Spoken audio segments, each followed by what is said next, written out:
think that that's very fitting, right, as we will get into salaries and looking at our budget. And so, so to make sure that we are staying responsible and on top of things and appreciating our staff.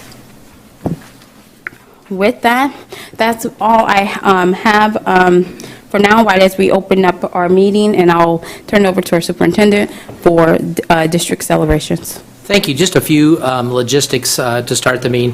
One, we do have staff that's out there on Zoom. We have a public that is accessing the meeting from a variety of different ways. And just wanted to let you all know that we are transitioning from Facebook to YouTube for this meeting and for future Little Rock School District board meetings.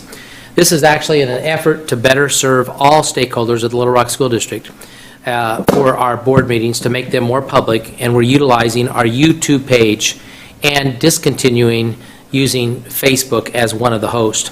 This transition actually will allow us to allow all viewers access to the meetings, whether they have Facebook account or not. Streaming on YouTube also allows those who are hearing impaired, as well as those who may speak a different language, specifically Spanish, the ability to utilize the closed caption feature and support LRSD's efforts to enhance accessibility on its platforms. And we have been challenged with that task from the federal level to try to enhance the way that we reach out to populations that may be challenged to receive information. Very quick access. Viewers, and we have pushed this out throughout the week, viewers may simply type in LRSDlive.com, LRSDlive.com into their browsers, and you will be directed and connected into the district's YouTube page. Again, LRSDlive.com. Feel free to share that out. Additionally, of course, the district will continue to stream meetings on LRSDTV.org and broadcast on Comcast Channel 4 or UVerse Channel 99. We continue to work to make sure the public is aware of how to interact with you as a board, and push that out through our social media sites and mass notification system, which includes ParentLink. Members of the community always can sign up to receive notes from the district through ParentLink and registering even as a community member, and opting to receive information from the district or individual schools. And information from LRSD is also shared on our Little Rock School District app. We always encourage people to download the app simply by going to the App Store on Apple devices or Google Play on an Android, and that will give you a wealth of information. So, wanted to share that at the start of the meeting. Before we get into celebrations, Madam President, I would like to suggest a slight modification to the agenda. Anytime that you have a modification to the agenda, what happens then is I can suggest it, or a board member could suggest it, but you all then have to make a motion to say that you do want to modify the agenda. My suggestion for modifying the agenda today would be to move the personnel item, personnel changes from the consent agenda, and move it to right above the consent agenda. It would become the new item 5, and everything else would slide down. So the meeting would flow that we would still have district celebrations, we'd have community comments, we'd have our district updates, and then we'd start to jump into our meeting, and on item number 5 would become personnel changes. But let me give a caveat. I actually think that we would, I need to give 2 suggestions. I also would recommend that in the motion that we go into executive session early, and that would allow all board members to participate in that, and we're all fresh and we get to hear kind of some things we're talking about in terms of personnel. The executive session would have a very specific purpose to talk about the K-6 digital principal, the Parkview High School principal, and the deputy superintendent possibilities and recommendations for those 3 positions. So that would be what we would do. So to make myself a little clearer, because I actually misspoke a little bit, I believe that the new item number 5 would be executive session. Item number 6 then would become a vote on the personnel recommendations, and then we would go back into the rest of the flow of our agenda. I hope that makes sense, Madam President, and I'll stop there and not continue on with any of the other things until you all decide whether you want to act on this. Okay, so there's a modification to our agenda. I am in agreement, of course, with moving our executive session up to where all of us is able to participate and not have fatigued minds, and to not put it at the end, so we need a motion to accept the modifications. I'm happy to make that motion. Ms. Satter. Is that all right with you? Yeah, go ahead. Okay. Hold it, we just need a motion, and we need a second, and then there could be discussion. Okay. So I move. Hold it. Oh, you're making the motion? Yeah. Sorry. Yes. I move that the LRSD School Board modify the agenda to remove the personnel item from the consent agenda, to move it to the first item on the agenda. For the consent, number 5. Yes, and then when we come back from executive session, to also potentially have an action item there to vote on the items that we discussed in executive session. Right. I will second that motion. All in favor? Well, we got to ask for just Is the there any discussion, you guys? I didn't think there would be. All in favor? Aye. All opposed? Okay, ayes have it. So before we go on, what that will represent as we flow in the meeting is that we will go ahead and move forward on district celebration and community comments. And then we will do the district updates. When we get to executive session, we actually will clear the room, and it will just, the superintendent, myself, and you as board members will be the ones remaining. And we'll have a slight pause until we get everything kind of clicked off of all the angles of pushing out to the community. And community, we appreciate, I know that many of you are interested in these personnel items, but also interested in the rest of our agenda, and we'll try to do this as quick as we can. So, moving on to our district celebrations right now. I always find great pleasure in presenting these district celebrations to you, and I am equally excited tonight about the things that we're going to get to recognize. I'm hoping that Ms. Smith will have up on the screen some of our PowerPoint for the district celebrations. So the very first thing that we get to talk about is that we have the Jane Mendel honorees that were recognized. We had our Evening with the Stars on Monday night, and because of the pandemic, we did not have the normal have it at a hotel or at a large church. We actually did a drive-through right out here. And of course, about an hour before, if you remember, about 3:30, it got really dark, really windy, but it ended up that blew through. It still was a bit breezy, but it was decent outside, and we had a very nice night. We had good participation. We had former folks that had won the Jane Mendel Award there, and then we had 2 recipients this year who did win that recognition. The first one is Miss Jennifer Ronell. Miss Ronell is a longtime supporter of the Little Rock School District. I don't remember where her children went to elementary school, but she's been super active in the PTAs at Pulaski Heights Middle School and Central High since I've arrived in these last 5 years, and always is just so positive and upbeat. Second, we had Ms. Charlene Kirk, who is our current Little Rock PTA president, who was recognized as a Jane Mendel Award winner. And both family members of these 2 recipients were there and present. We had artwork that was produced by Henderson art students, who were the individuals that created a beautiful thing that is a piece of art that probably is about 2 feet, 3 feet by 2 feet, something like that. Nice looking artwork that can be placed in the home, and it was just really, really a fun thing. Kind of tying into the Ronells, we had a neat thing that one of our students actually led, was the leading voice on the Holocaust Remembrance Day Bill. And so here's this student from Central High, only a junior, that was the individual that brought it across the line of having the governor sign the bill, and there's David and his, I believe his dad, and then the people that were behind the signing of the bill in terms of the legislators.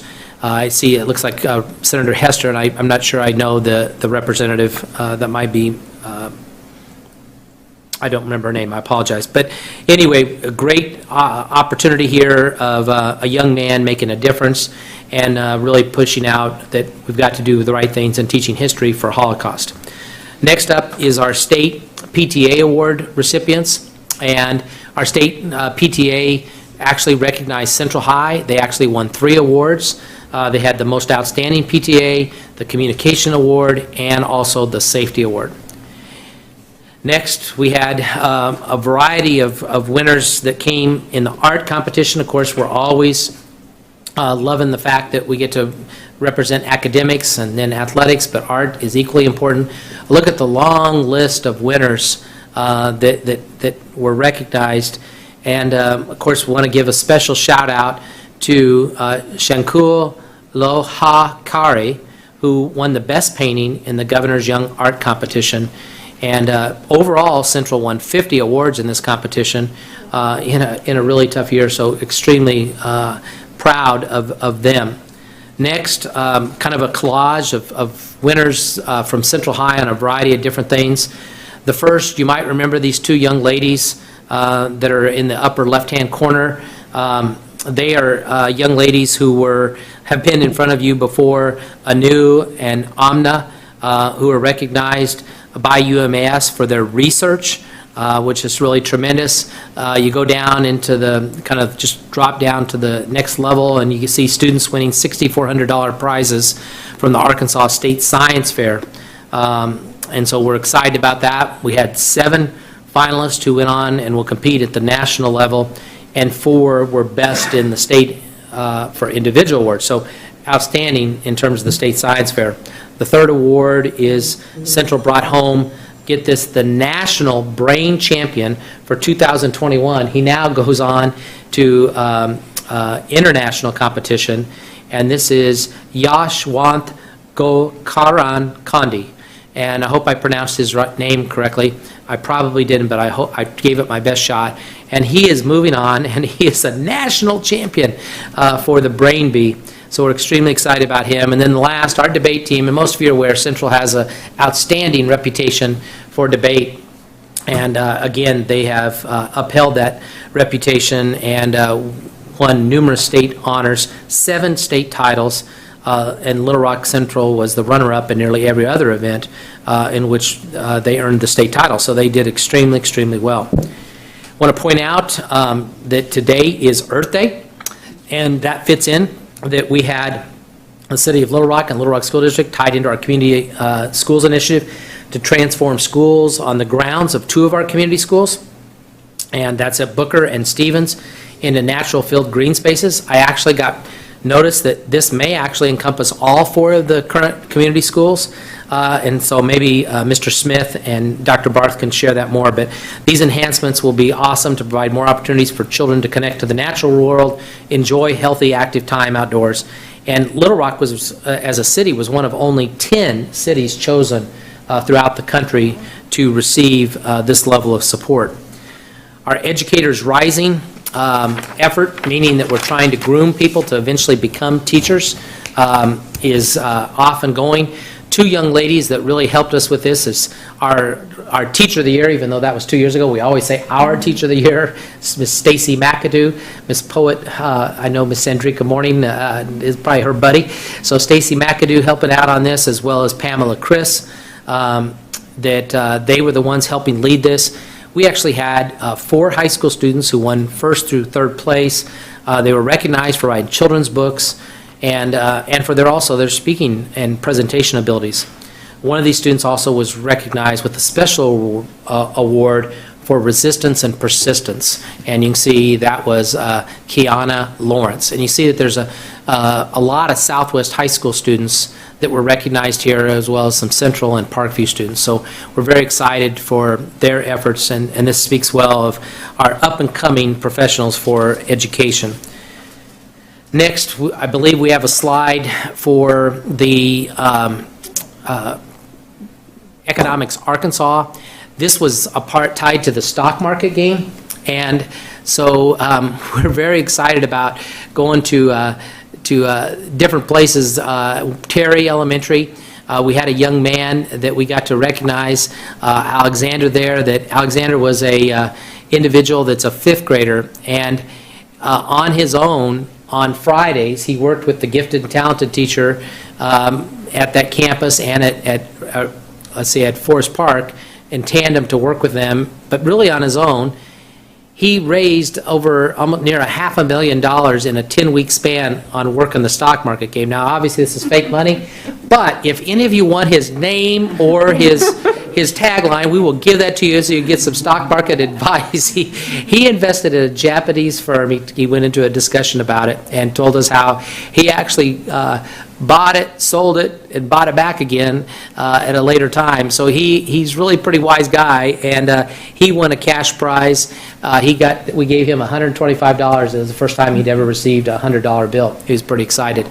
At Pinnacle View, we had a group that was first place team for the region, for the middle schools, and we're very excited about Pinnacle View. Always seems to do well in the stock market game. They have an outstanding teacher at Pinnacle View, and we had a good time up there. Mr. Rutherford and Ms. Campbell, the principal, with the Pinnacle View team. We also got a check from the bank at Pulaski Heights. You can see Mr. Johnson there delivering a check that helps support all the students at Pulaski Heights to participate in the stock market game. I have one final slide just as a promo, and then we're going to turn it over to our VIPS group to share a couple of the partnerships we'd like to recognize. Just as a reminder, May 3rd, big night, we are going to do a virtual and also a very limited in-person celebration. It'll be on all of our channels, and we're going to get to recognize both the Teacher of the Year and the Classified Employees of the Year. This is always a tremendous honor. We've got great support from businesses this year to help honor our teachers and our classified employees, and so we hope that all of you have that down on your calendar. We've been trying to share that, I think, in my board report. Next, I'd like to turn it over, and hopefully if everything works right in our connections, to Tammy Blaylock, who will cover information related to our partnerships. And I know Ms. Blaylock probably will want to share that she had a great time, and we want to thank her for all the efforts of making the Evening of the Stars and our VIPS partners a reality. Ms. Blaylock, are you out there?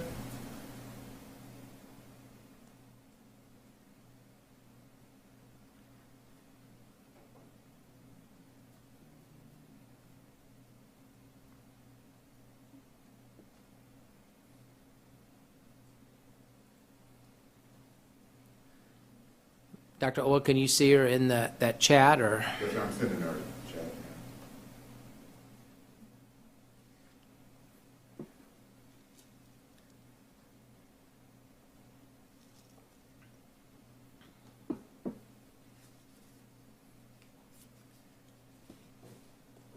And we're going to go move on then. Okay, so Ms. Smith, we will just have to reschedule the partners, and I apologize to any of the partners that are out there. I see Ms. Dial.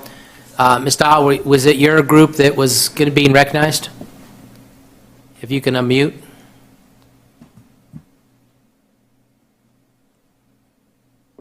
Looks like they're froze up. She's waving, but we're not hearing her.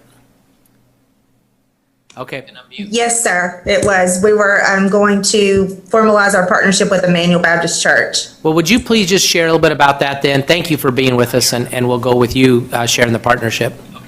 Yes, sir, it was. We were going to formalize our partnership with Emmanuel Baptist Church. Well, would you please just share a little bit about that then? Thank you for being with us, and we'll go with you sharing the partnership. Yes, sir.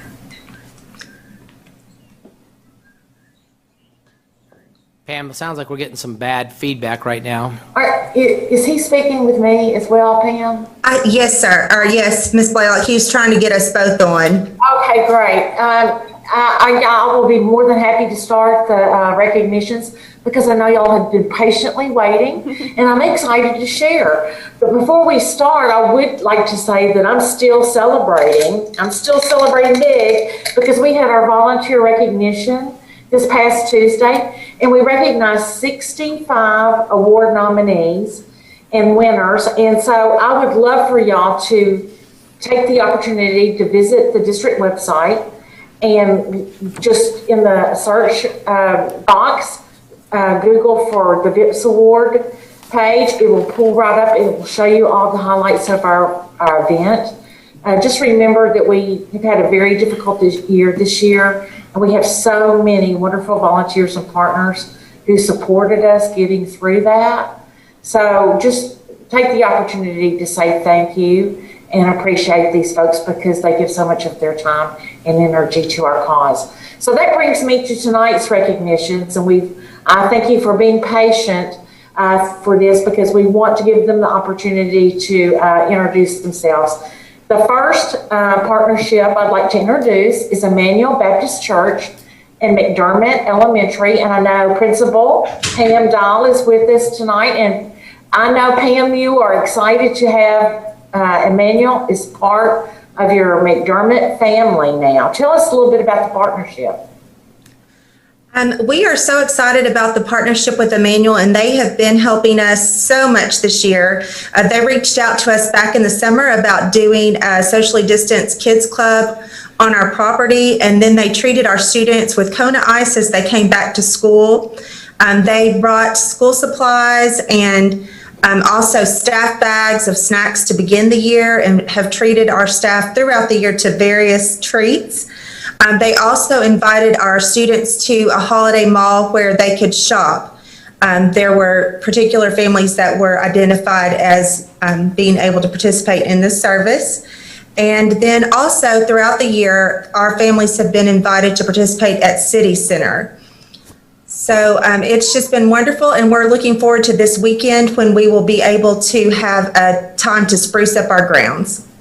Well, I know you're grateful to Emmanuel, and we're excited that they have expanded their participation in our district because they already partner with Terry Elementary School and support others. So thank you, Emmanuel Baptist, and thank you, Ms. Dahl. Also, I would like to recognize a partnership with the Falcon Jet and Carver Elementary. I know we have Mr. Woodley and Mrs. Holland on the Zoom with us tonight. If y'all could unmute and introduce yourselves and tell us a little bit about your partnership. Well, I'm Clifton Woodley, proud principal here at Carver Magnet Elementary, and I'm so excited that we'll be partnering with Falcon Jet. Ms. Holland just happenstance to show up and said, hey, you know, we would love to partner with Carver. And of course, I was excited since we are a math science magnets elementary school. This goes right in that path. So I'm looking forward, and I know my staff and my students are looking forward to learning more about, you know, Falcon Jet and what it has to offer. We have a tour scheduled tomorrow with some of the staff where we get to go over and tour the facility. So it's a first, it will be a first for me, and I'm just excited. Ms. Holland, are you there? Yes, thank you. Thank you for having me. My name is Lakin Holland. I'm the communications specialist at Deso Falcon Jet, and I'm very excited for our partnership. I can't wait to see what all we can do together. I know that you have some great ideas, and I think we have some too, and I can't wait to share those.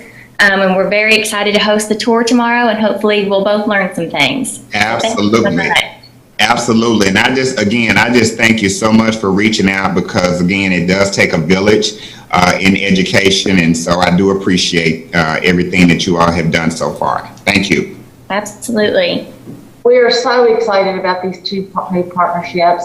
And again, Ms. Holland, I do apologize for our delayed start, but I'm so happy that you were able to share your participation with our audience. So thank you for being with us tonight. I appreciate it.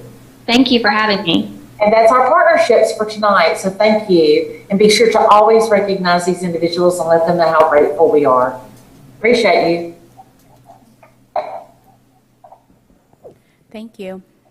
Thank you for sharing, and thank you for the partnerships, because with partnerships, that's how this well-organized engine run is by partners linking into the district to continue to add value on that. I jumped in on that, so I wasn't sure if you was finished with your celebrations, but I just wanted to say that. Oh, you are finished? Yes. Oh, okay, amen. Okay. So with that, will go into community comments. From what I understand, we have one person to speak, and One person to speak, and I have 3 written comments. 3 written. And so I will share the written comments first, if you're all right with that. And then the person that will be prepared to talk to us tonight and give 3-minute conversation about his comments is Malik Marshall. So first, I will give comment. This came from Angela Hunter, and it's actually a little bit of a leftover from our last meeting about mask requirement. She said, please continue the mask requirement and social distancing in all LRSD schools and spaces for the remainder of this year into the summer, and depending on progress of pandemic containment into the fall. Masks are a crucial tool in the arsenal for trying to slow and stop the spread of COVID-19, particularly as we learn how children are to spread of new variants, and while most of them are not eligible for the vaccine, we must use the means at our disposal, mask and social distancing. I also encourage the board and the administration to pursue updating air filtration systems in the schools. This won't be the last airborne virus, and investment now will serve long into the future to protect our children, staff, and teachers. Thank you. The next person who put in is a young lady by the name of Megan Prettyman. Ms. Prettyman, her topic for this evening was on the waiver for the freshman seminar. She shared, tonight you'll be voting on the district seeking a waiver for teacher certification specifically for a freshman seminar class being offered at all high school campuses this upcoming year. While the freshman seminar class does seem to be a class that will fill many student needs, I don't think waiving the requirement for a certified communication teacher is the correct move. It sets a problematic precedent for waiving certification requirements that I don't think is in the best interest of our students. Additionally, this process feels rushed. Stakeholders were offered about a week notice to provide feedback in a Google form, and then a Zoom meeting was scheduled for last Friday. However, last Friday, the internet was out on all school campuses, making it impossible for teachers and other school personnel to participate in the meeting. In response to asking when the meeting would be made up, participants received an email from Hope Worsham that said, due to our timeline, we will not be reconvening that group. That seems to me like the district is avoiding the input of teachers in making this decision. Also, the data provided in the board packet does not seem to be complete accounting of the questions asked in the feedback questionnaire. I saw a lot of comments, but not the straight numbers of who supported a waiver and who didn't. Also, for many, their comments seemed to indicate support of the class, but not necessarily support of any random teacher teaching, in which it is what the waiver is specifically for. Finally, she shared that communication is a crucial skill in the 21st century, and oral communication is required by the state of Arkansas for a reason.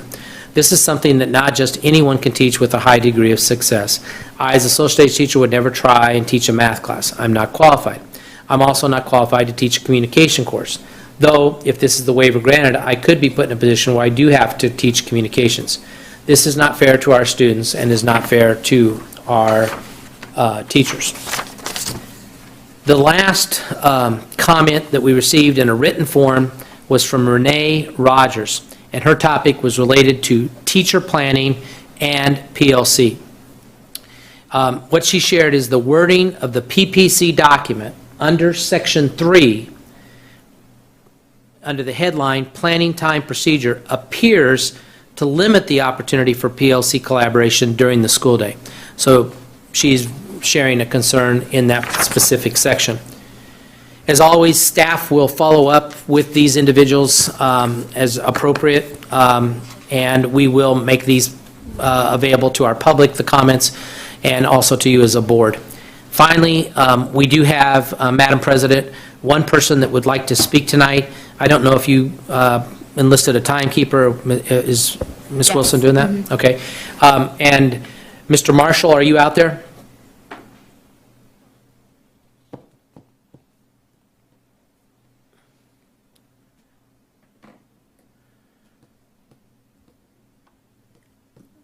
I saw him a minute ago, but... Hello? Hi, Mr. Marshall. We're just about ready to start Sorry, your 3 minutes. I'm listening on YouTube. I can't hear the call, so I don't know if... Can you hear us now, Malik? If you'll turn off your YouTube and just speak, you'll be in good shape. Okay, I see now that this is a little delayed. Okay, I'm starting now. Sorry for the delay there. First, I wanted to say this is unrelated to my comments, but I am quite disappointed by the decision to disable comments on this meeting.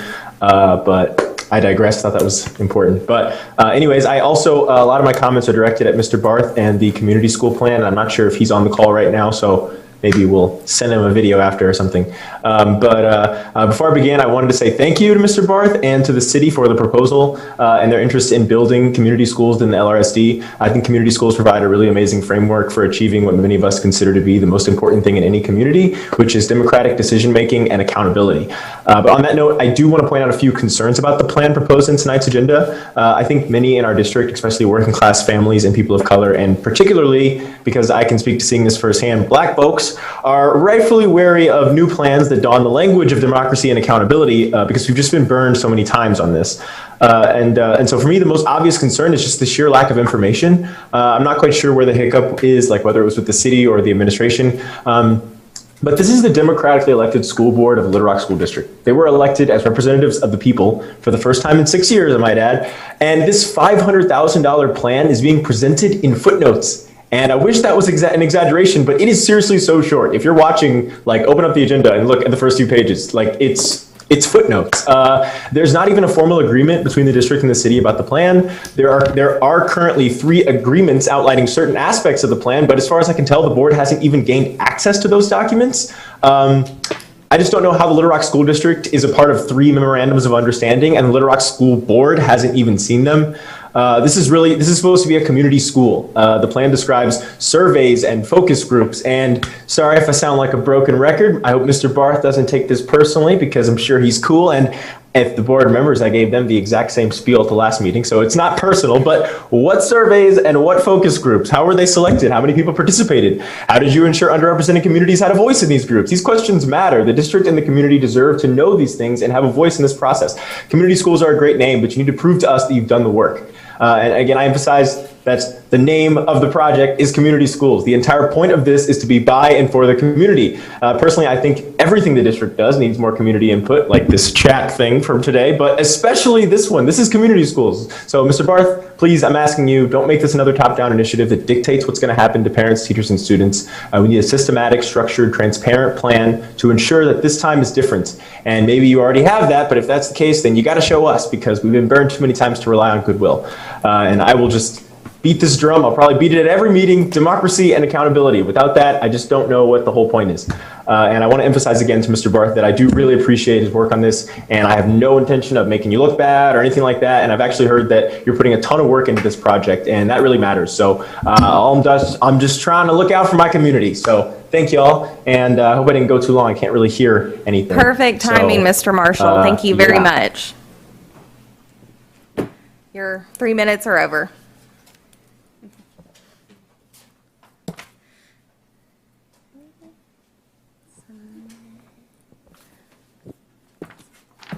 That concludes our community comment session. And next up is Next, we'd have the certified personnel. yes, the certified personnel report. So the district updates.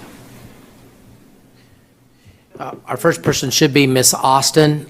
Miss Austin, if you can unmute and give your PPC report.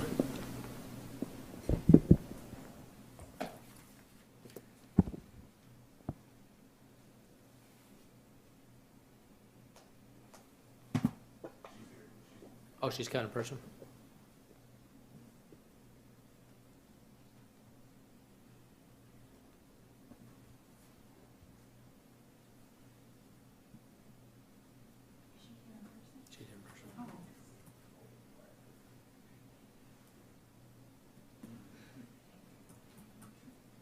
Good evening, everyone. It's good to see everybody in person. All right, thank you and forgive my tardiness. I am bringing forth the report for the certified PPC. First of all, we would like to say thank you to Superintendent Poore for hearing the PPC, and we thank him for imposing the district-wide semi-hiring freeze. on hiring external candidates until further notice. We know that many of our employees are worried about employment, and this is a major step with taking care of our internal staff first before looking to external help. We know that the positions and staff at Dodd, Roma, and Henderson will have the opportunity to choose from open positions at an existing school or site within the Little Rock School District for which they are qualified. And I just want to say, just on a good note, that as staff of the Little Rock School District, we do work for the district and not necessarily a particular school.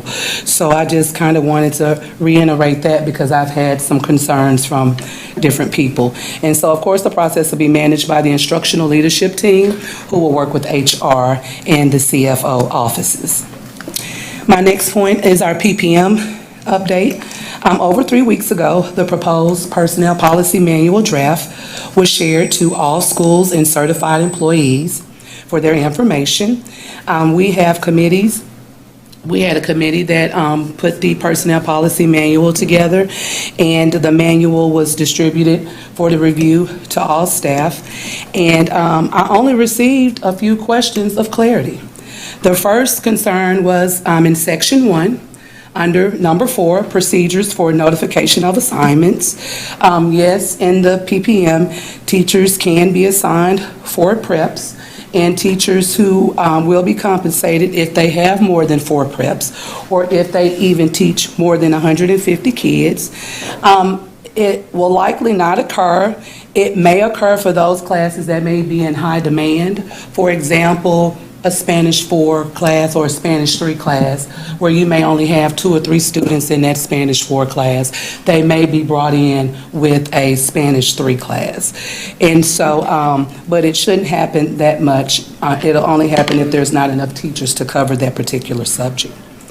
In Section 1, under U, planning time procedure, there was a question regarding would staff be compensated for the 60 minutes of professional learning community, and that it may be required. Well, the answer is that no, we would not be compensated for the additional 60 minutes. There is time built in the day for PLCs. However, in the event that more time is needed to further that PLC, or just say maybe an unforeseen event may occur, then the PLC can be rescheduled for 60 minutes outside of the school day. In Section 3, under M, procedures for access to building, it states upon request, provisions will be made for giving certified employees access to the building when school is not in session. So this may be like at the beginning of the school year to get your classrooms ready. This may be like if you sponsor a club and maybe you have a meeting after school, you may need to get permission to hold your meeting in the media center or the cafeteria. The request may be denied depending on the reason, or maybe if you're off contract, you probably shouldn't have a reason to come up to the school anyway. And then in Section 2, this is under the D, the doctor's certificate requirement. And thank you, Board Member Greg Adams, for your feedback. And so we changed the language by removing the board in that particular spot and replaced it with the superintendent or their designee. And then we struck those last 7 words to remove the board. Point number 3 is the salary committee met and did agree upon a $2,000 pandemic pay. It was moved and seconded by the PPC to accept the recommendation of the Little Rock School District Salary Committee for the $2,000 pandemic pay. Which brings me to the next topic. So after our PPC meetings for the certified staff, within days, our secretary creates a report to send out to all of the buildings, just to keep everybody in the know. And I also sent that report to you all because there was some questions that I had from a couple of board members, and I just want to keep you all in the know. We're very transparent, and whatever information we talk about, it's free for anybody to have privy to. So I will continue to include you all in my notes just to keep you all in the know. I also have many buildings who have just been saying thank you for just all the hard work that the PPC is doing, that the board is doing, and I just wanted to pass that message along as well. Next month for one of our meetings, a failure rate policy is on the radar for next month. Teachers have reached out to the certified PPC reps asking that some type of policy could be developed. Teachers have been repeatedly asked to reach out to students who just are kind of choosing not to learn, and then those who don't have the support or parents to reinforce getting the work done. So we're not talking about students who are trying.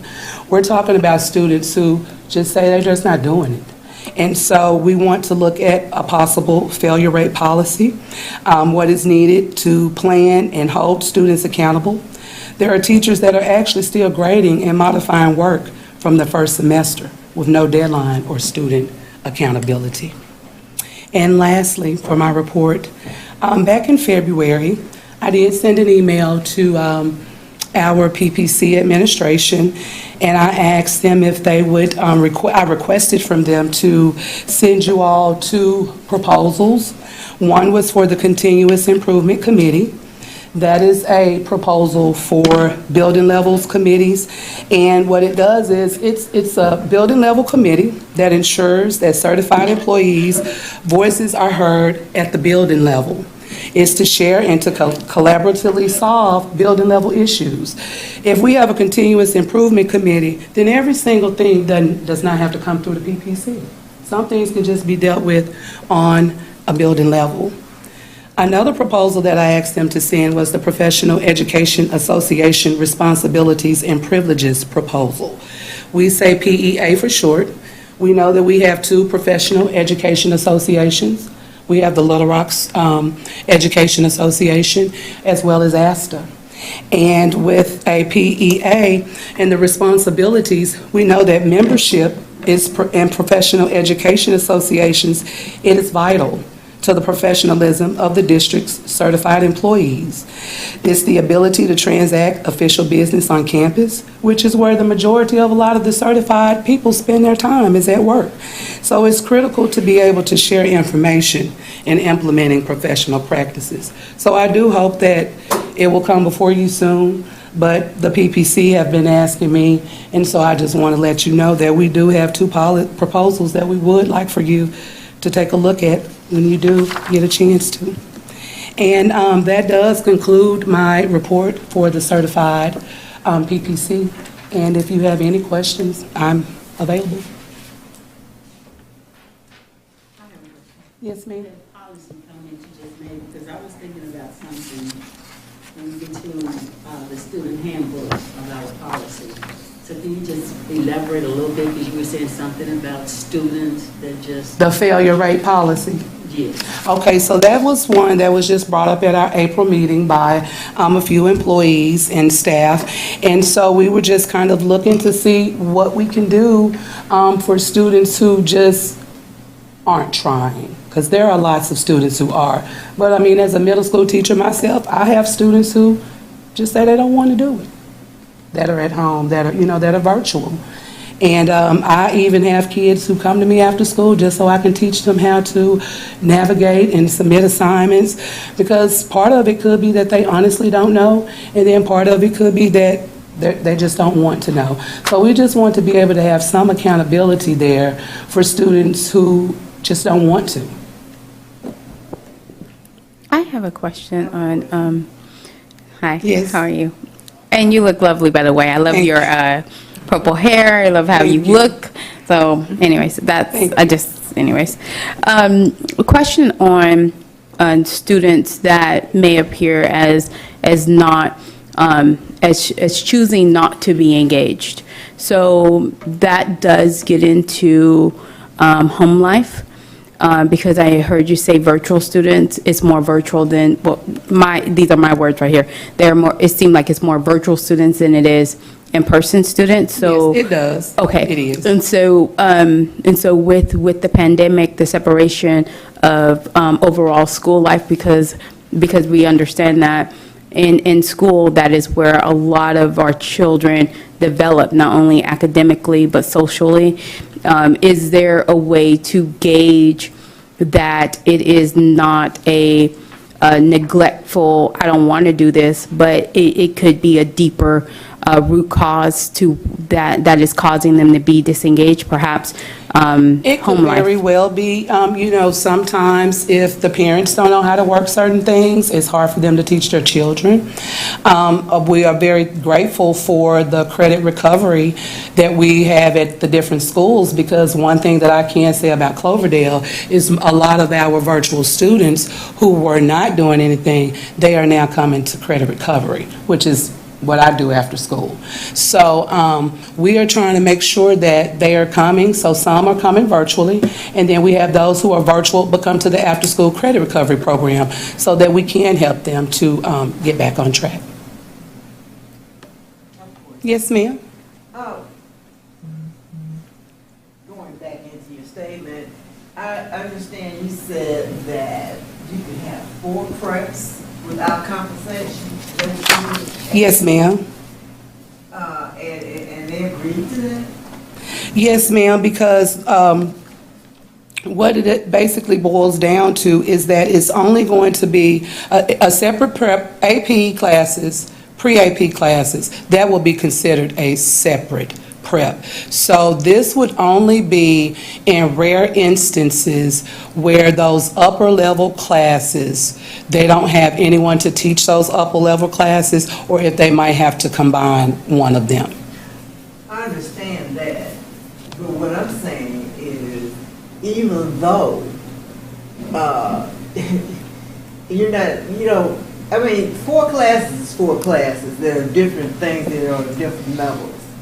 And you all are agreeing to not be compensated because you just love teaching English. Well, it's not that, one of it was part of the Ready for Learning to get off of being on the state control. So that had something to do with, a lot to do with it, actually.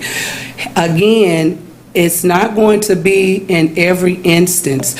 So it's just going to look like for those, again, like upper level classes. So it may not necessarily happen, but we did have to put it into play. And then if someone does teach over the 4, or even if they do have a total of 150 students or more, then they would be compensated for it. But 4 preps is 4 preps. It is. And that is a tremendous amount of work that we're trying to keep people. Absolutely. And that will scare a lot of people off.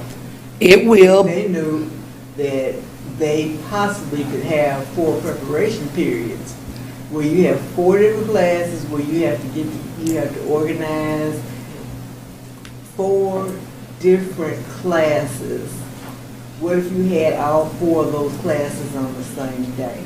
Well, with the scheduling, it should not happen it would be 4 classes on the same day, because you also have to build in teaming and collaboration time as well. And that is a gigantic headache, isn't it? It is, but the district is going to have to make cuts, and some things are just going to simply have to come back on us. And so with cuts, this is part of what we're having to do.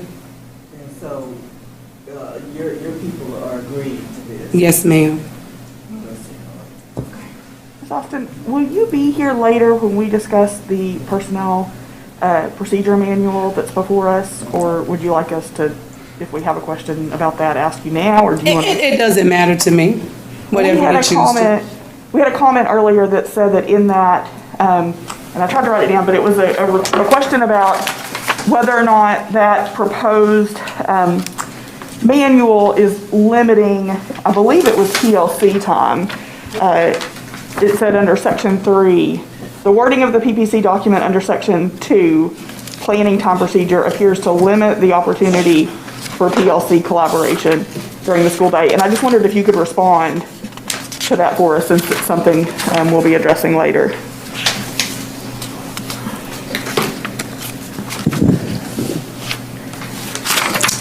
That's going to be under you. And I'm looking to find it too, so that we can look at it together, but. It's going to be number 6, where it says certified teachers may be required to attend a professional learning community collaboration for 60 minutes, 1 day per week, before or after school. with the exception of Friday, is that where you meant? Well, I'm reading a comment that came in to us during the public comment, so it I wasn't. didn't hear it. So it was a comment we got that said that the proposed manual appeared to limit the PLC meeting time, and I just wondered if you could respond. Is that your understanding of what it does, or? No, ma'am. The understanding is that it's actually, the PLCs is a component of coming off of the state control, and then the 60 minutes is only if they cannot have their PLC during their regular day. So there is time built into the day to have PLCs. However, we know that secondary has more planning time than elementary. And so there may be an occasion where if they cannot have the full time that they need to do their PLC, then they would then have to, the administration would schedule it with a notice to the staff. Okay, so the personnel procedure manual that we received, is it your understanding or your position from your group that it provides adequate individual planning time and PLC planning time? Yes, it should have adequate individual time and their planning time. And in the event that, for whatever reason, whether it's something unforeseen or not, then the PLC time can be scheduled before or after school. Okay, thank you.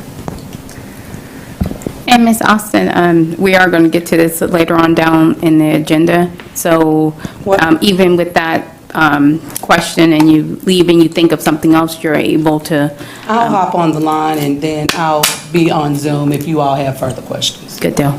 It's good seeing you. You too. Thank you.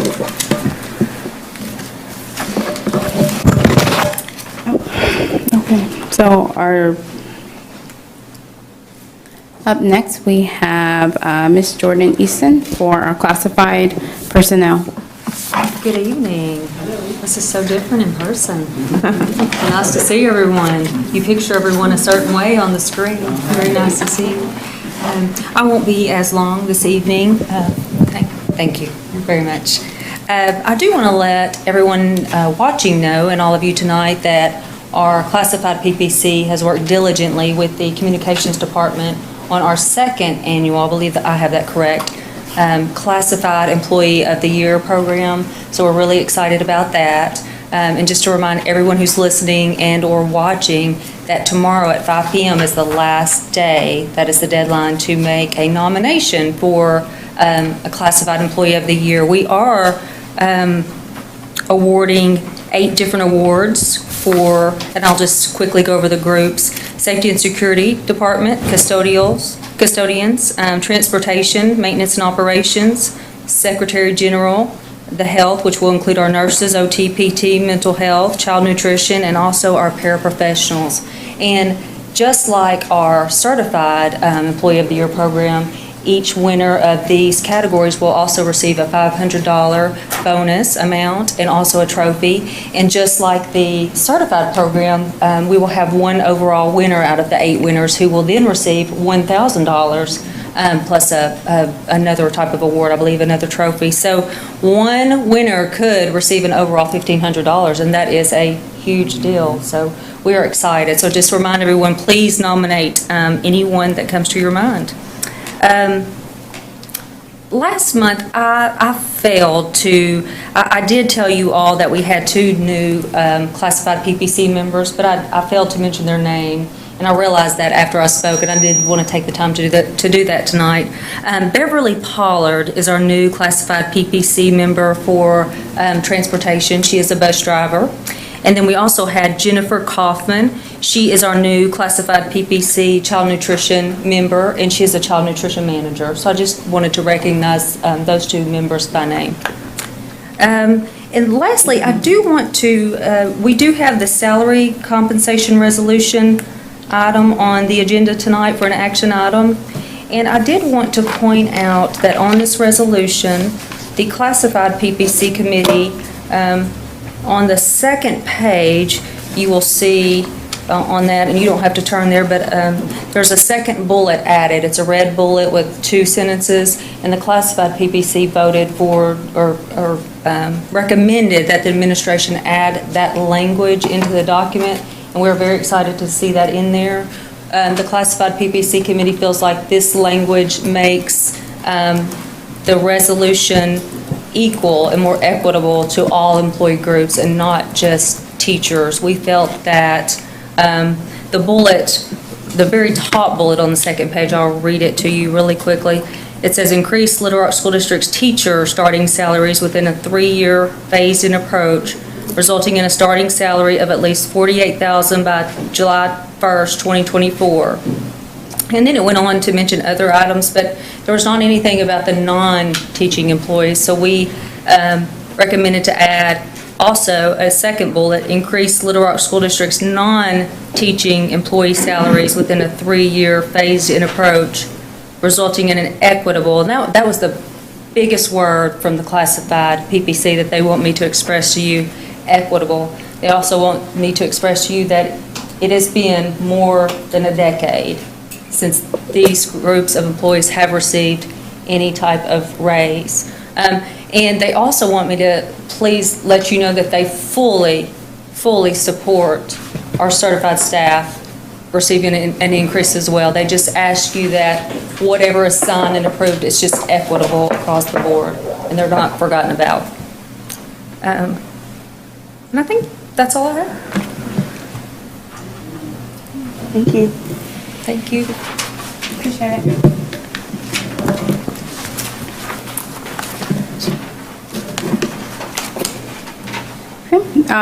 Next up, we will hear from Dr. Jay Barth on community school update, and Executive Director Darian Smith. Good evening, President Hatter, Superintendent Poore, members of the board, and our viewing public. Good evening. My name is Darian Smith. I'm the Executive Director of Elementary Education for Little Rock School District. And this evening, I'm joined by my partner from the city of Little Rock. There he is, Dr. Jay Barth. And I say that he is a partner because Little Rock School District and the city of Little Rock are partners. And it makes practical sense that we are partners because Little Rock School District is the public school system for the city of Little Rock. So tonight we're here to give you an update on the progress of our community school model in Little Rock School District.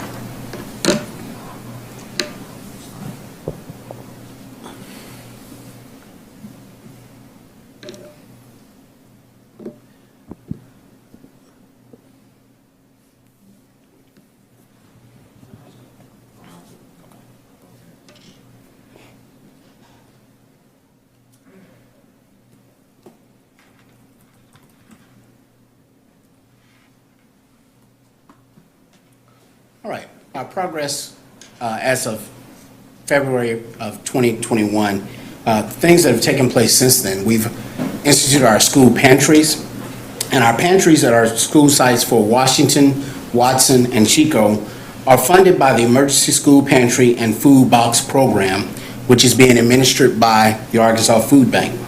The purpose of this program is to provide additional food assistance to families and students. Each site will be providing service weekly to our families through a distribution process at each campus site. And today I had an opportunity to go out and visit our sites. All of our equipment is in place. They got their first delivery today, and so they'll be issuing their first distribution on next Thursday. Secondly, we've also been instituting what we call our community school cafes. We've had several thus far this year. We have one that's going on right now. Dr. Barth and I are missing that because we're here this evening with you. But at each one of these cafes, each school has a partner organization or restaurant who are providing meals for the community, which we also utilize this time to provide information about the community school model. Our final one for the year will be on May 13th. And once again, each campus site, all 4 schools, Washington, Stevens, Watson, and Chico, will participate in those cafes, which are grab-and-go meals for families and community members to participate in. You don't have to make reservations. You just pull up, get your meal, get additional information about community school models and information about our schools.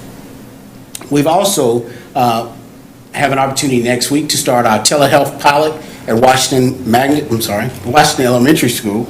And what the telehealth pilot program is going to allow is for our students at Washington to have access to medical health care providers on site through a telehealth delivery. So we're excited about that partnership. As you know, we have a community clinic at Chico and one also at Stevens. And our hope and expectation is that our students at Watson will be serviced through our clinic at Chico, so that all of our 4 community school sites will have access to medical health services for our students and families. Also, we have created community school gardens, or beginning to, with the Farm Core program. We will be putting in beds at Chico starting tomorrow, and we will be in the design phase for Watson and Washington for the community school gardens for the remainder of this year. And then finally, our Green Schoolyard Initiative, which is a 30-month technical assistance grant, which is going to allow us to transform our school playgrounds, which, if you drive by our schools, not only our playgrounds are utilized by our students, but they're utilized by the community as well. But it's going to allow us to transform our school playgrounds into park-like areas so that we can beautify our campuses, as well as with the intent of encouraging and working with the mindsets of improving our students' well-being with the environment that they're in with our playgrounds. So our needs assessment process, we have focused on all 4 pillars of the community school model. And if you are aware, our community school pillars are integrated student services, supports individualized to students' needs with wraparound services, expanded and enriched learning time and opportunities, school operates as a neighborhood hub, and then finally, parents, school leaders, and community members all work together in a trusting network. Those are the foundational pieces of our community school model in our district, in our city. We've conducted surveys and focus groups.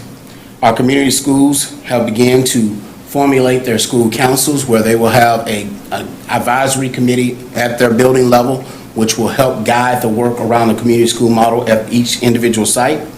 The budget for the city's expenditures for the next year guided by needs development. So we're looking at what do schools say that they need, and then we're matching funds to meet those needs. And then finally, we're pursuing grants to also support those identified needs in those schools and those communities. Dr. Barr? Thanks, Mr. Smith. Good to see you all. There is a 2-page document in your board packet, and I was just going to walk through that document so that everybody's kind of clear on that information. The first section is really what monies have been spent to date. The Little Rock School District obviously has made an investment in the salaries and the benefits of the 4 site coordinators, and that has been using Title IV funds. The city, as you know, has just under $500,000 that is appropriated for community schools from the city budget. To date, a relatively small percentage of that has been used. We have dedicated funds to the full-service Farm Core program and also to the Our Care telehealth pilot. So that's being funded by the city. As Mr. Smith said, as we get the needs assessments brought together and the school councils really kick the tires of those needs assessments, we will then use the rest of that budget to meet the needs with programs that will be implemented in the fall. And so that will really kick in a lot more of that spending in the fall semester. We have also been fortunate to receive funding from a variety of other entities, and indeed, I would say a lot of these things that we have received funds for were things that I expected we would use city money to do, and so it's left more money in the city coffers that we can dedicate to direct programmatic services in the fall. The Little Rock Public Education Foundation has been key. They have received both private donations, but also a couple of foundation grants to do several things. A portion of that does does go to my salary, but it also, a lot of it is a direct benefit to the community school coordinators, providing their training, providing them ongoing professional development, and also giving a pot of money where they can pilot projects early that they see as potentially valuable to see if they work. And that has been very helpful. That also helped fund some of our initial travel to gauge what works and doesn't work around the country in terms of community schools, our trip to Albuquerque. Forward Arkansas has also been a crucial partner in this work. They also have received a foundation grant that we are a partial beneficiary on. That's actually the training is really from that foundation grant. The ongoing professional development is from the first. We also get ongoing technical assistance on the challenges facing us from some of the national experts on community schools, including folks involved with Coalition for Community Schools. They provided that foundation grant provided monies for the needs assessment costs, the focus group costs, et cetera. I think you saw the video last time we were here. That videography work was funded, and Forward Arkansas really was a partner on that. And then the other very important thing is we know we have to evaluate this work with good, strong data to see what's working, what's not. And so the startup cost for a data system, and there's a city task force developing a data system that, of course, will marry with the district's data, so we can really evaluate how is this model working in terms of improving student attendance, how is this changing disciplinary infraction rates, how is this ultimately changing academic performance in the schools? And so data is a crucial part of this. As said, the Arkansas, by Mr. Smith, the Arkansas Food Bank provided funds for the pantry program, and then the National League of Cities has provided funds for the Green Schoolyards Technical Assistance Grant that was announced today. And just tons of in-kind partnerships, especially around the community school cafes, food trucks donating their meals, et cetera. So very, I think, powerful partnerships there. There was also a question, Ms. Hatter asked about the MOUs that have been created to date. We really only have had two separate, three total. One related to the full-service Farm Corps, and that was a three-way MOU between the district, the city, and the Farm Corps.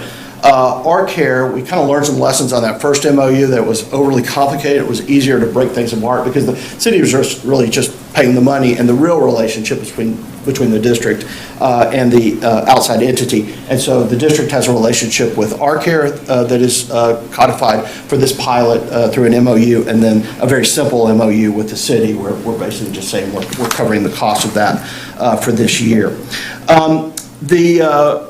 We're seeking other funds, and we actually have reports on both of these, just in the last couple of days. We got very positive news. I'll wait to let the foundation do the announcement. Very positive news. We've received a $650,000 grant from a state foundation for arts-focused out-of-school programs, especially after-school programs that'll kick in the fall across all the community schools, and in addition, any schools that come online after this year. The needs assessment was the driver of this. What we saw in terms of parents, statements of what they felt that were needed in terms of enriching after-school programs. Math and STEM and science was one category, and the arts was the other thing. That was the other area where there was a lot of desire for out-of-school learning, and so we were driven by the needs assessment in the pursuit of that. The other thing, we had applied with Forward as a partnership in a federal full-service community school grant. That would have been a 5-year grant, so very great for sustainability. The Biden administration, as you may know, is making a big investment in community schools, but as part of that step, and their preliminary budget has $413 million dedicated to community schools around the country, but they went ahead and canceled the grant program that was underway. So that grant which we dedicated a fair amount of time on, is moot, but I think we will be able to use that work when we come back for the next round of things. You've heard about the needs assessment process already. We also the question about how do we identify future community schools? I think the criteria that were used in the identification of the first four really are the valid forces in terms of evaluating what schools make the most sense as community schools moving forward. I think what we don't yet have clarity on, because we don't, I think, have an overarching MOU between the district and the city, is that we have some work to do in terms of that process, exactly what that process is going to look like. We have not yet answered that question. I think it's fair to say we got the first four done last year, but we've got to work on that. And Mr. Poore, Mr. Smith, myself, and others from the city, we have begun some of those conversations, but obviously y'all will be included in that conversation down the line about how we identify future schools. And of course, we have to think about sustainability always. We can't go too fast with this development, but we also know that this is a valuable model that is going to have payoff based on what we know from around the country. The last slide, I really do want to respond in some ways to Malik's statements earlier. And I think I will say that, I don't disagree with some of those statements. It has been a very challenging time to get authentic, ongoing community engagement. COVID is a very challenging time to create a true community dialogue. We have worked really hard at it, but we know that we have to reboot those efforts, reassert those efforts moving into the next year, and indeed we are going to provide additional training to the coordinators on community engagement work. That's really that's now is the time. We couldn't even have a community school cafe that was a sit-down supper because we couldn't have any kind of congregate eating, and so we've had to do grab and go. And I think we have. I feel more confident than ever that in the power of this model. But indeed, for this model to be sustained and to be successful, there has to be full-fledged community buy-in, and that's on us to make that happen. And I think we all hope that we get a new opportunity as COVID comes, at least the most challenging moments of COVID come to an end. We know we still also have to do ongoing work about educating the public about what community schools are and how important the community's voice and engagement in those schools are. I think that we are. This is a state, a place where there has been a historically pretty hierarchical notion of public education.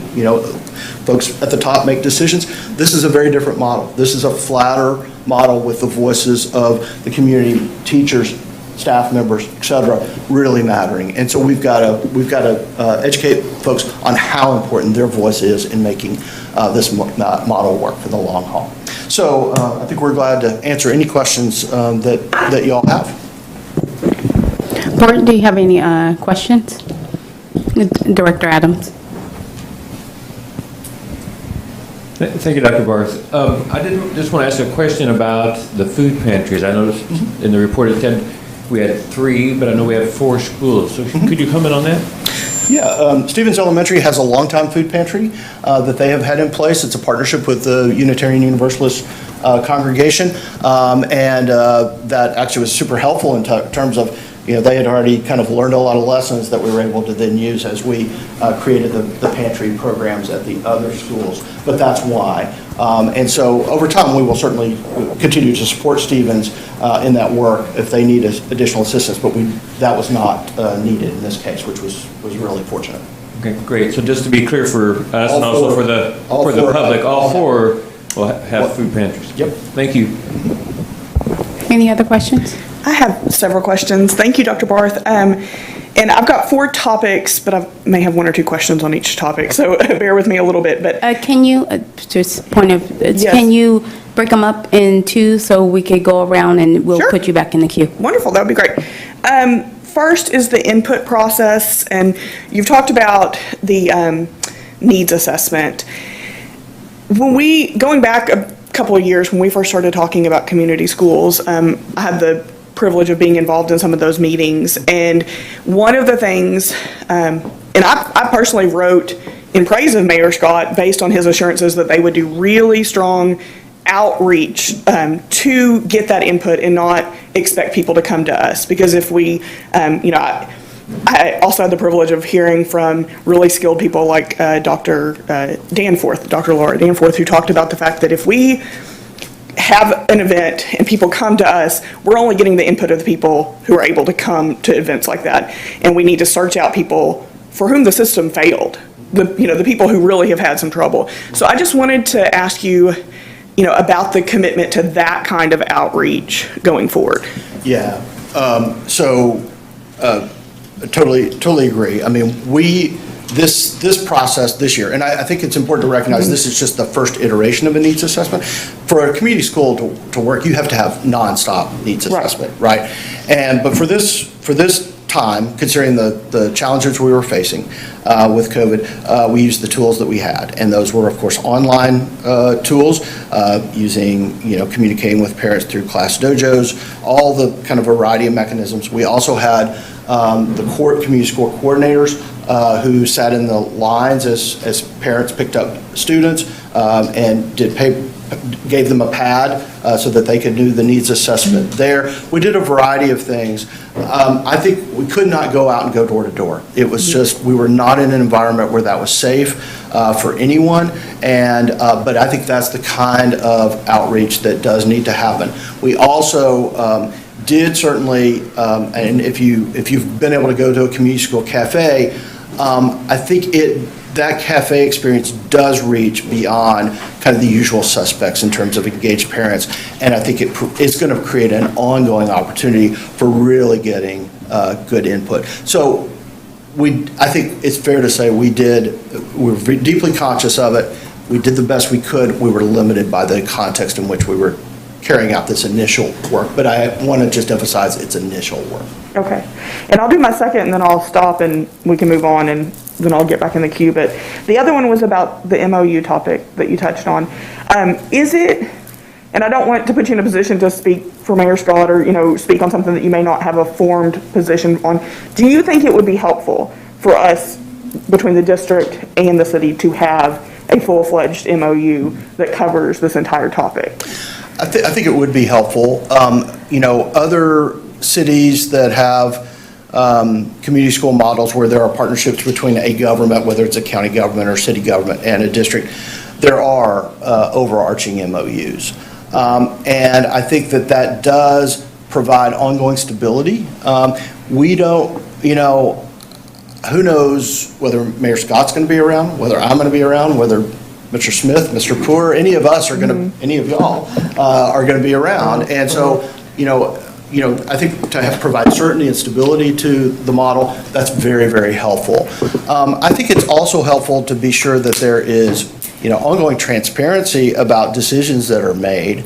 But because y'all are an elected body that operates autonomously, and the city board is an elected body, and then, of course, everybody else is either appointed or elected. It does just provide some clarity about where the decision-making is, but it also ensures a feedback loop so that the governing bodies can get continual information about what's going on.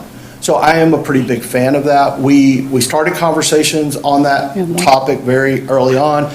We didn't get there, so I think that's a conversation that we have to have, that's something we know is on the horizon. We thought it was important just to get to work and then come back and do that. But I don't know if Mr. Poor or Mr. Smith wants to add anything there. Yeah, and two, I do want to preference this. I know you have several questions, and we will actually move that to our next pre-agenda meeting, just so we can move this meeting along, because it's going to be meaty. Director Mason. Just one small question. Speaking of the transparency in the MOUs, are they available for the public online, on the website or anywhere for them to be reviewed? Currently, they're not on the website, but we could make those available through Superintendent's office. I have no problem with that, Mr. Mason. It's a good suggestion. Thank you. We'll make sure Ms. Smith and Mr. Smith get that done tomorrow. Go ahead. Director Johnson, you're recognized. Okay, how are you doing? I'm good. Thank you for your presentation. You know, I'm about reading. That is my platform. I believe that every child should be reading above grade level. So can you tell me, what are you guys going to implement? What kind of reading program will you guys implement to help the district get all kids on reading on grade level or above? Okay. Director Johnson, thank you for that question. The community school model is not here to change the curriculum that we have in place currently. It's to support the whole child and the community. So we will be in support of the programs that are in place, and then providing that extended learning time opportunities with the grant that we have for the after-school programming, so that we can fill in those gaps in the afternoon that the students are still struggling with during the day. So we will be in support of the curriculum that we currently have in place. Could I add one more thing to that, Ms. Johnson? I think also both these gentlemen deserve a lot of credit, as with Ms. Worsham, to develop a partnership with the city and the school district on Lexia, which allows students to continue their studies on literacy in the after hours. And really, the city stepped up in a really significant way on that and helped us with that partnership. And so that actually reaches out to all schools, because we do think that every school has some form of need, but obviously we're focused on the 4. Hope that makes sense. Awesome. Director Callaway. I was wondering, all these schools, they do have an attendance zone, right? Because, I've been asked that, and I was not sure. Okay. Yes. And Dr. Barr, can I ask you something? Yes, ma'am. Are you from UALR? No, I taught at Hendricks, and yeah, I retired a few days ago. I taught Ms. Noel. Yep. Awesome. So thank you guys for discussion. Do you guys have any, you have one question? I have one actual comment. You mentioned in your presentation that you guys were starting to think about other schools that would be community schools, and really the best community school is a school that raises their hand and say, I want to be. How are we surveying partners and parents and teachers to see who? Vice President, last time you they were took kind my of- question. Yeah. Sorry. I think that's a great question, and I agree with you. I think we also know that. I will also say, I think we have some community schools in our community that aren't labeled that way, but have all of these attributes of it. In many cases, those are some of the higher performing schools, and probably would raise their hand the fastest. But we also have to balance that desire with where the need and where we should make investments that are actually going to produce equity in our community. So I think this is all a balancing act, but I think that's a great observation, and that's what we want to hear, is people saying, yeah, we want that, because I do think that it is our best, the best weapon we have in terms of protecting traditional public education in this city, to have a community school model that works, because I think that's really the answer in terms of providing those supports that students need so they can thrive in all kinds of academic pursuits. So you guys, thank you for your comments. Thank you for the more built out presentation.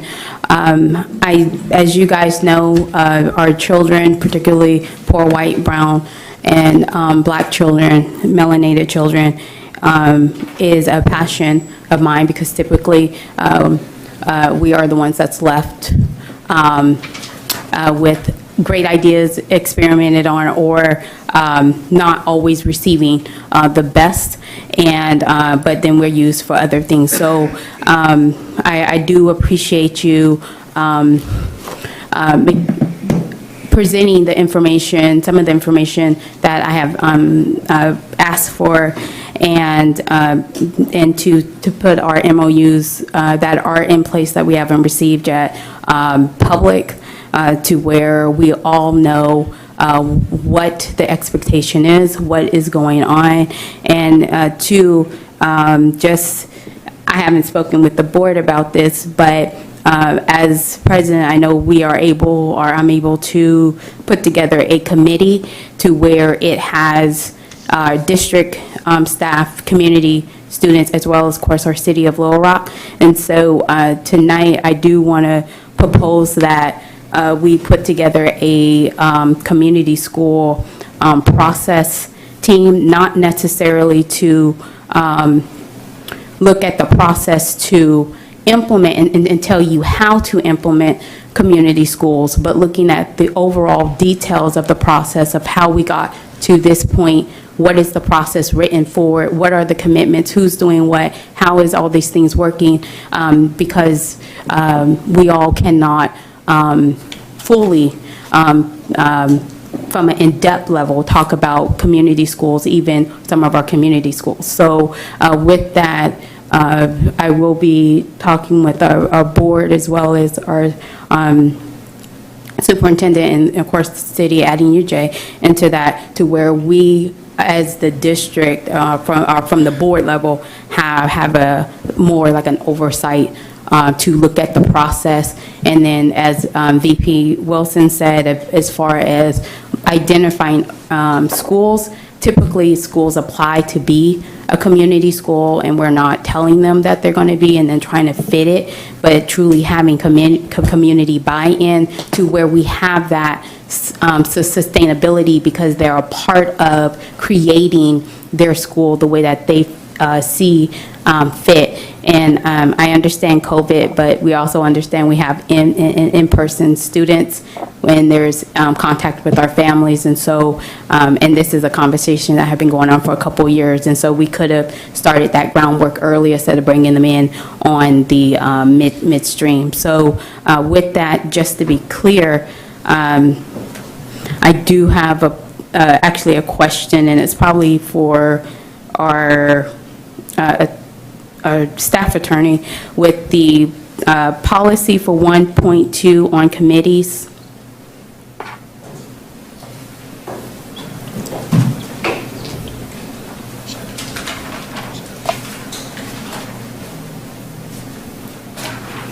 Okay, so if I understand this correctly, the board president is able to appoint a committee, or start to put together a committee as well as the board. It's kind of vague, so, well, it is vague, so I just need to make sure that we're in order to make sure I clearly understand. Under 1.2? Yes, where it says committees from time to time in order to obtain.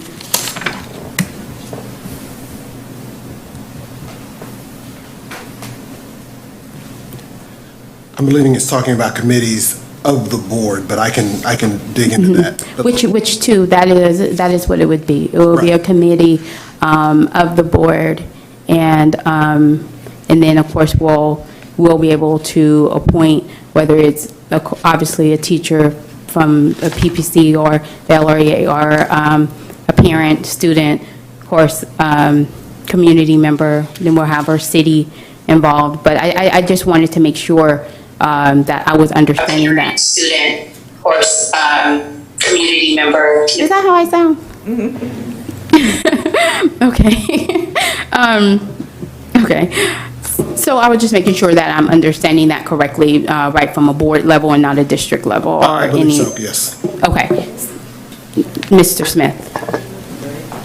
Thank you, President Hatter. I just wanted to address one of the thoughts that you had about the identification of the schools that we currently have.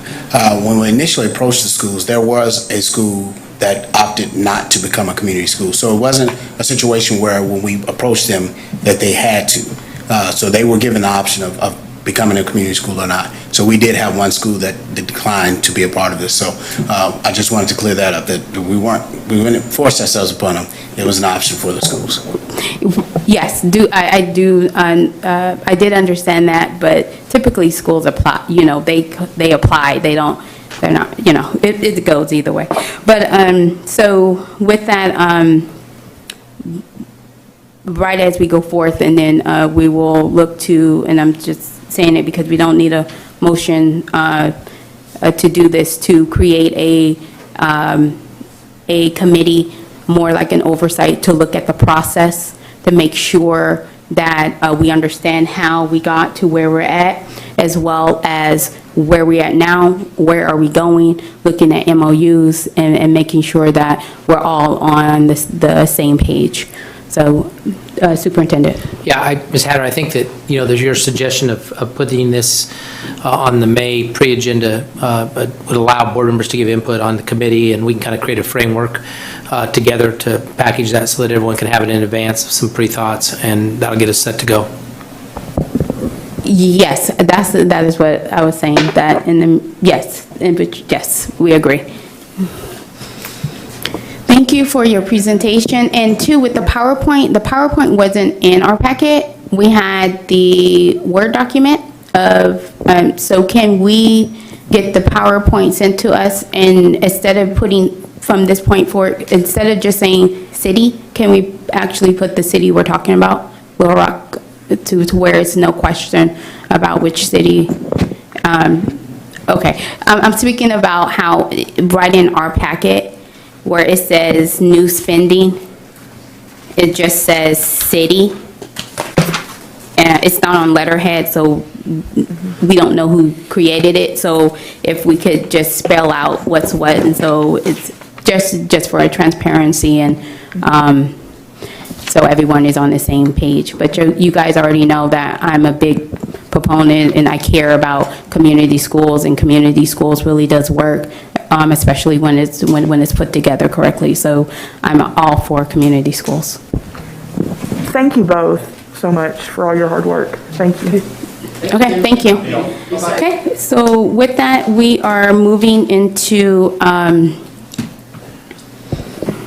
well, we had an agenda amendment, so we're at this point, we're going into executive session to talk about personnel issues around the virtual principal K through 6, as well as Parkview principal and our deputy superintendent.